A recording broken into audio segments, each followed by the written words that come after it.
أعوذ بالله من الشيطان الرجيم.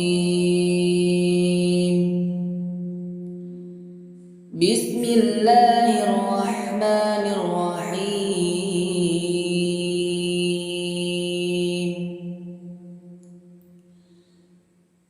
الحمد لله الذي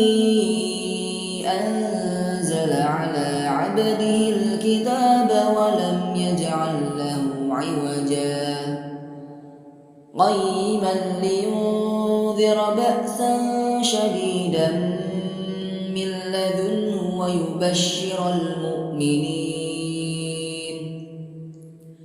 ويبشر المؤمنين الذين يعملون الصالحات أن لهم أجرا حسنا ماكثين فيه أبدا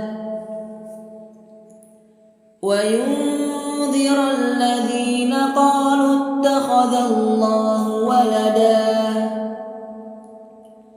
ما لهم به من علم ولا لآبائهم كبرت كلمة تخرج من أفواههم إن يقولون إلا كذبا فلعلك باخع نفسك على آثارهم إن لم يؤمنوا بهذا الحديث أسفا إنا جعلنا ما على الأرض زينة لها لنبلوهم أيهم أحسن عملا وإنا لجاعلون ما عليها صعيدا جرزا أم حسبت أن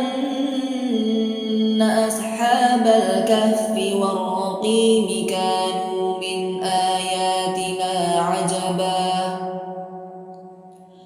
إذ أوى الفتية إلى الكهف فقالوا ربنا آتنا من لدنك رحمة وهيئ لنا من أمرنا رشدا فضربنا على آذانهم في الكهف سنين عددا ثم بعثناهم لنعلم أي الحزبين أحصى لما لبثوا أمدا نحن نقص عليك نبأهم بالحق إنهم فتية آمنوا بربهم وزدناهم هدى وربطنا على قلوبهم إذ قاموا فقالوا ربنا رب السماوات والأرض لن ندعو من دونه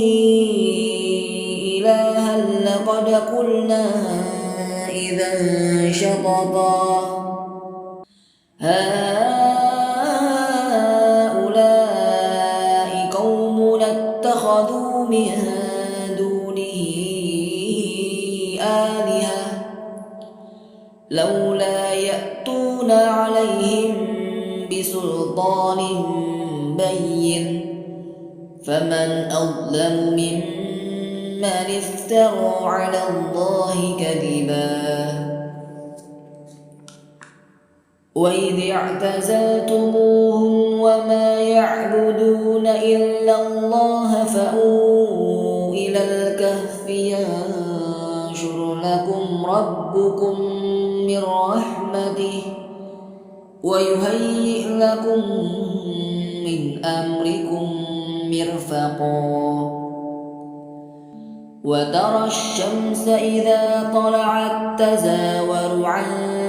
كهفهم ذات اليمين وإذا غربت تقرضهم ذات الشمال وهم في فجوة منه ذلك من آيات الله من يهد الله فهو المهتد ومن يضلل فلن تجد له وليا مرشدا وتحسبهم أيقاظا وهم رقود ونقلبهم ذات اليمين وذات الشمال وكلبهم باسط ذراعيه بالوصيد لو اطلعت عليهم لوليت منهم فرارا ولملئت منهم رعبا وكذلك بعثناهم ليتساءلون بينهم قال قائل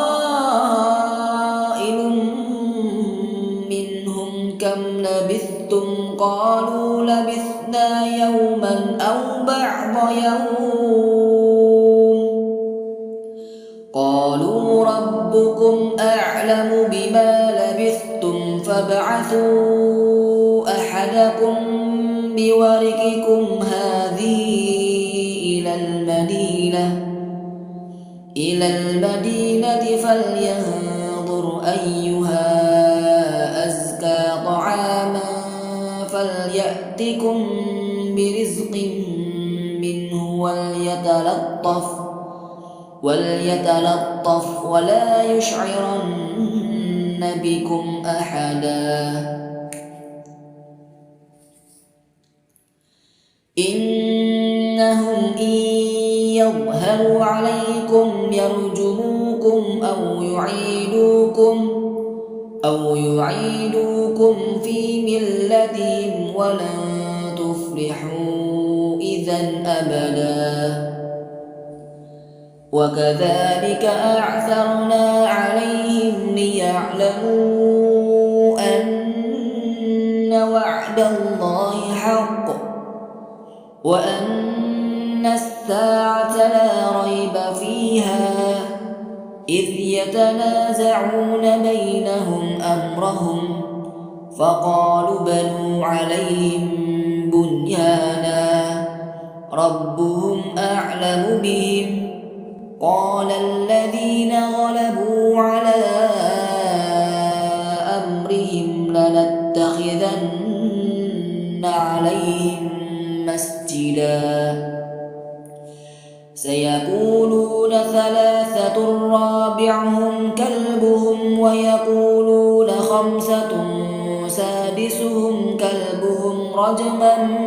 بالغيب ويقولون سبعة وثامنهم كلبهم قل ربي أعلم بعدتهم ما يعلمهم إلا قليل فلا تمار فيهم إلا مراء ظاهرا ولا تستفت فيهم منهم أحدا ولا تقولن لشيء إني فاعل ذلك غدا إلا أن يشاء الله واذكر ربك إذا نسيت وقل عسى أن يهدي لربي لأقرب من هذا رشدا ولبثوا في كهفهم 300 سنين وازدادوا 9 قل الله أعلم بما لبثوا له غيب السماوات والأرض أبصر به وأسمع ما لهم من دونه من ولي ولا يشرك في حكمه أحدا واتل ما أوحي إليك من كتاب ربك لا مبدل لكلماته ولن تجد من دونه ملتحدا واصبر نفسك مع الذين يدعون ربهم بالغداوة والعشي يريدون وجهه ولا تعد عيناك عنهم تريد زينة الحياة الدنيا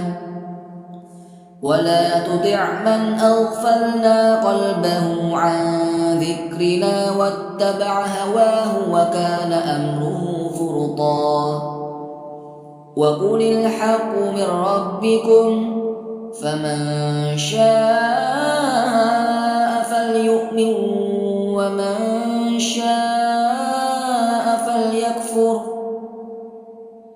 إنا أعتدنا للظالمين نارا أحاط بهم سرادقها وإن يستغيثوا يغاثوا بماء كالمهل يشوي الوجوه بئس الشراب وساءت مرتفقا إن الذين آمنوا وعملوا الصالحات إنا لا نضيع أجر من أحسن عملا أولئك لهم جنات عدن تجري من تحتهم الأنهار يحلون فيها من أساور من ذهب ويلبسون ثيابا خضرا من سندس واستبرق متكئين فيها على الأرائك نعم الثواب وحسنت مرتفقا واضرب لهم مثل الرجلين جعلنا لأحدهما جنتين من أعناب وحففناهما بنخل وجعلنا بينهما زرعا كلتا الجنتين آتت أكلها ولم تظلم منه شيئا وفجرنا خلالهما نهرا وكان له ثمر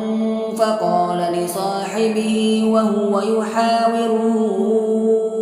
أنا أكثر منك مالا وأعز نفرا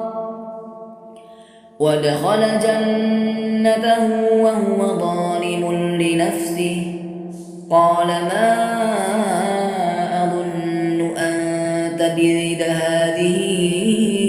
أبدا وما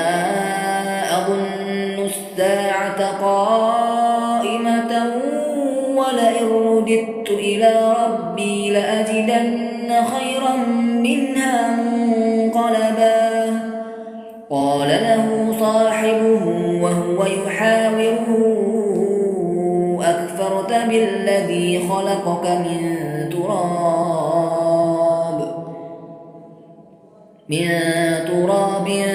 ثم من نطفة ثم سواك رجلا لكنا هو الله ربي ولا أشرك بربي أحدا ولولا إذ دخلت جنتك قلت ما شاء الله لا قوة إلا بالله إن ترني أنا أقل منك مالا وولدا فعسى ربي أن يؤتيني خيرا من جنتك ويرسل عليها حسبانا من السماء فتصبح صعيدا زلقا أو يصبح ماؤها غورا فلن تستطيع له طلبا وأحيط بثمره فأصبح يقلب كفيه على ما أنفق فيها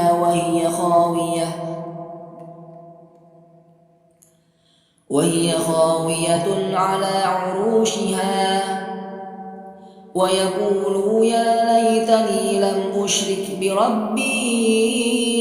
أحدا ولم تكن له فئة ينصرونه من دون الله وما كان منتصرا هنالك الولايات لله الحق هو خير ثوابا وخير عقبا واضرب لهم مثل الحياة الدنيا كماء أنزلناه من السماء فاختلط به نبات الأرض فأصبح حشيما تذروح الرياح وكان الله على كل شيء مقتدرا المال والبنون زينة الحياة الدنيا والباقيات الصالحات خير عند ربك ثوابا وخير عملا ويوم نسير الجبال وترى الأرض بارزة وحشرناهم فلم نغادر منهم أحدا وعرض على ربك صفا لقد جئتمونا كما خلقناكم أول مرة بل زعمتم أن لن نجعل لكم موعدا ووضع الكتاب فترى المجرمين مشفقين مما فيه ويقولون يا ويلتنا ما لهذا الكتاب لا يغادر صغيرة ولا كبيرة إلا أحصاها ووجدوا ما عملوا حاضرا ولا يظلم ربك أحدا وإذ قلنا للملائكة اسجدوا لآدم فسجدوا إلا إبليس كان من الجن ففسق عن أمر ربه أفتتخذونه وذريته أولياء من دوني وهم لكم عدو بئس للظالمين بدلا ما أشهدتهم خلق السماوات والأرض ولا خلق أنفسهم وما كنت متخذ المضلين عضدا ويوم يقول نادوا شركائي الذين زعمتم فدعوهم فلم يستجيبوا لهم وجعلنا بينهم موبقا ورأى المجرمون النار فظنوا أنهم مواقعوها ولم يجدوا عنها مصرفا ولقد صرفنا في هذا القرآن للناس من كل مثل وكان الإنسان أكثر شيء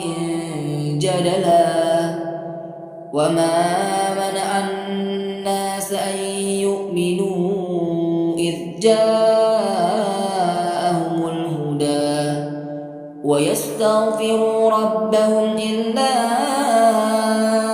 أن تأتيهم سنة الأولين تأتيهم سنة الأولين أو يأتيهم العذاب قبلا وما نرسل المرسلين إلا مبشرين ومنذرين ويجادل الذين كفروا بالباطل ليدحضوا به الحق واتخذوا آياتي وما أنذروا هزوا ومن أظلم ممن ذكر بآيات ربه فأعرض عنها ونسي ما قدمت يداه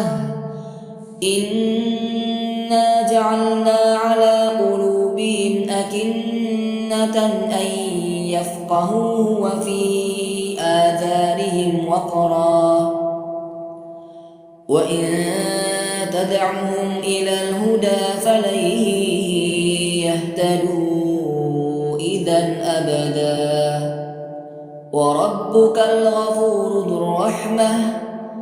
لو يؤاخذهم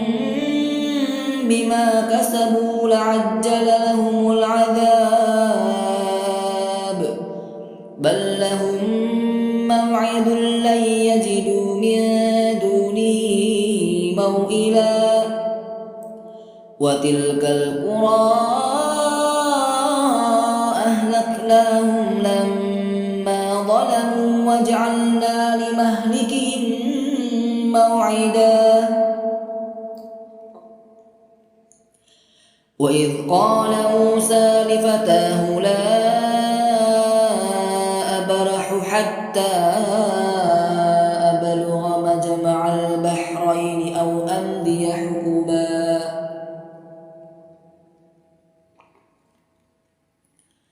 فلما بلغ مجمع بينهما نسيا حوتهما فاتخذ سبيله في البحر سربا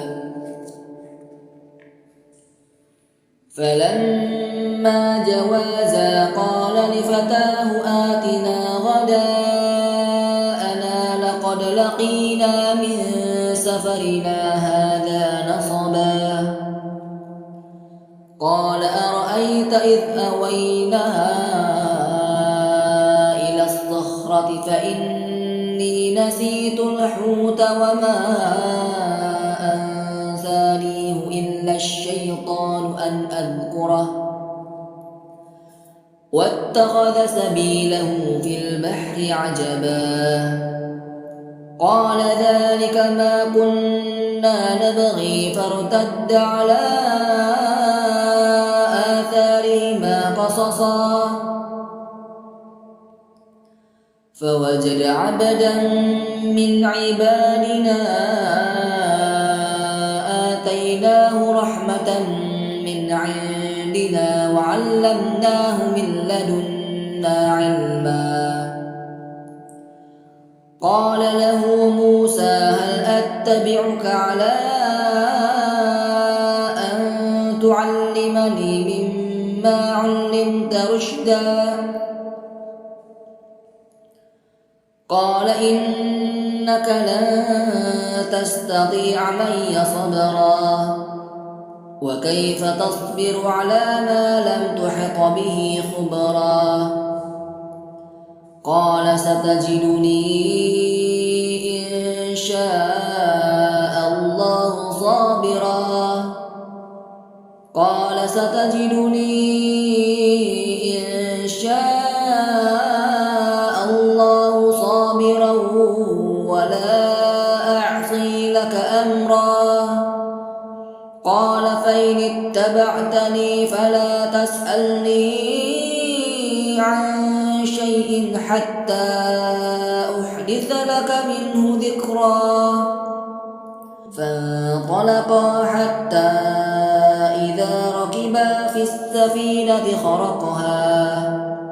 قال أخرقتها لتغرق أهلها لقد جئت شيئا إمرا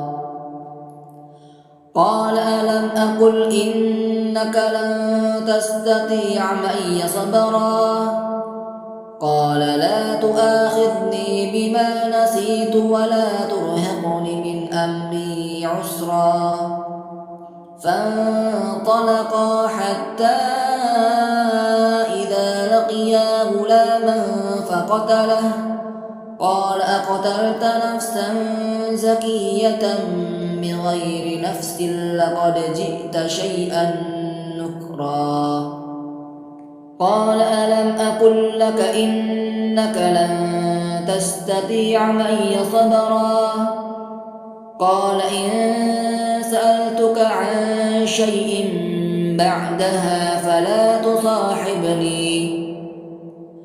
فلا تصاحبني قد بلغت من لدني عذرا فانطلقا حتى إذا أتيا أهل قرية استطعما أهلها فأبوا أو يضيفوهما فوجدا فيها جدارا يريد أن ينقض فأقامه قال لو شئت لاتخذت عليه أجرا قال هذا فراق بيني وبينك سأنبئك بتأويل ما لم تستطع عليه صبرا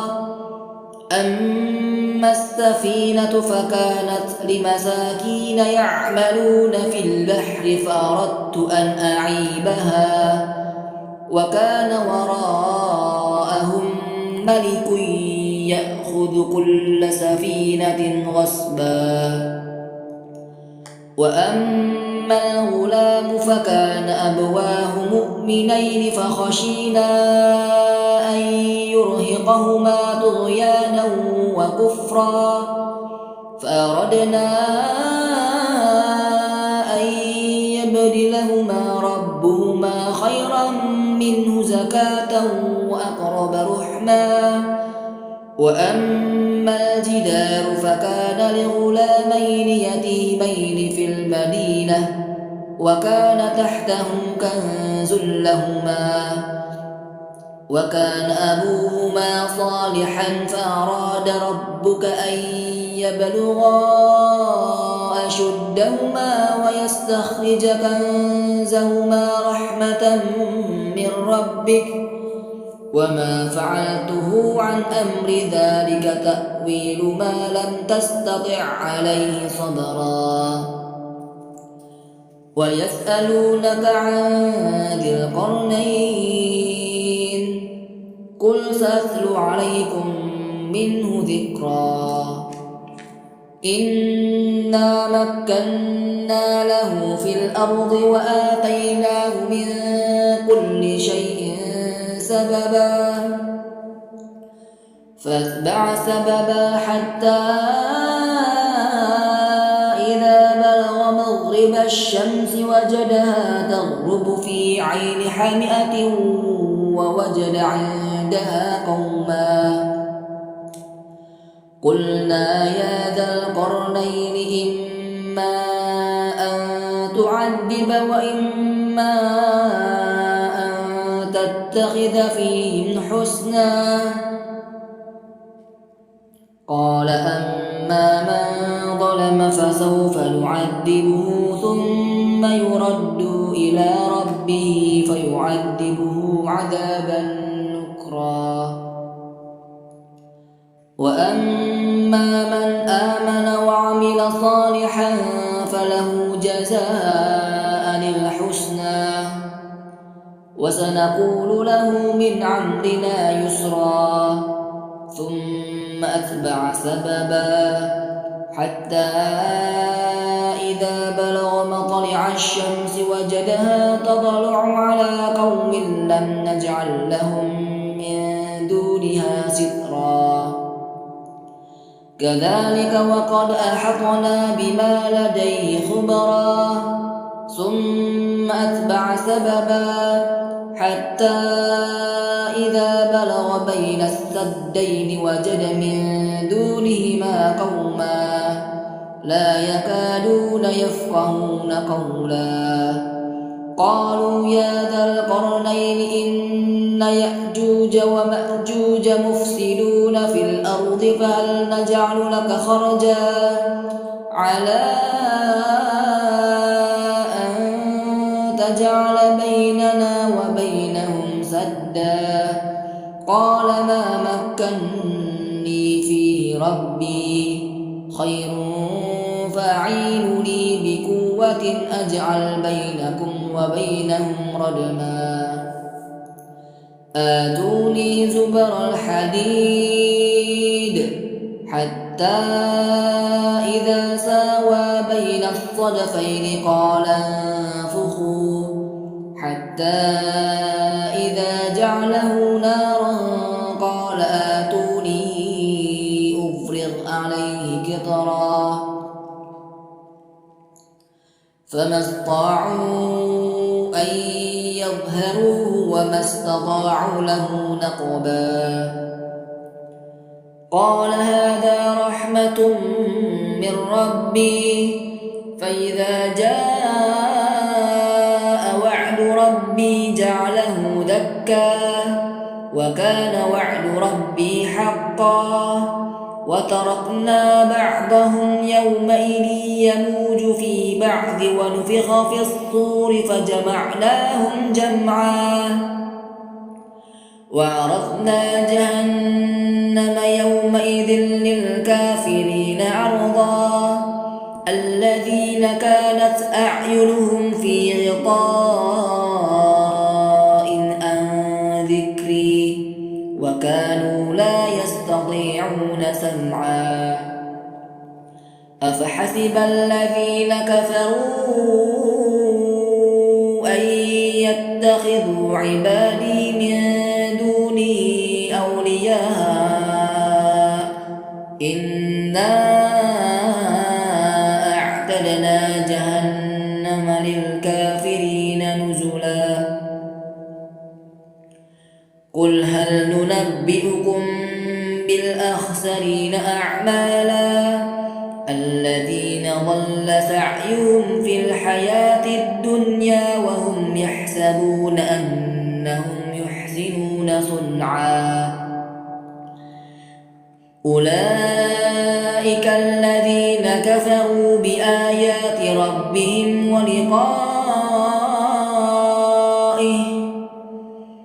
ولقائه فحبطت أعمالهم فلا نقيم لهم يوم القيامة وزنا ذلك جزاؤهم جهنم بما كفروا واتخذوا آياتي ورسلي هزوا إن الذين آمنوا وعملوا الصالحات كانت لهم جنات الفردوس نزلا خالدين فيها لا يبغون عنها حولا قل لو كان البحر مدادا لكلمات ربي لنفد البحر قبل أن تنفذ كلمات ربي ولو جئنا بمثله مددا قل إنما أنا بشر مثلكم يوحى إلي أنما إلهكم إله واحد فمن كان يرجو لقاء ربه فليعمل عملا صالحا ولا يشرك بعبادة ربه أحدا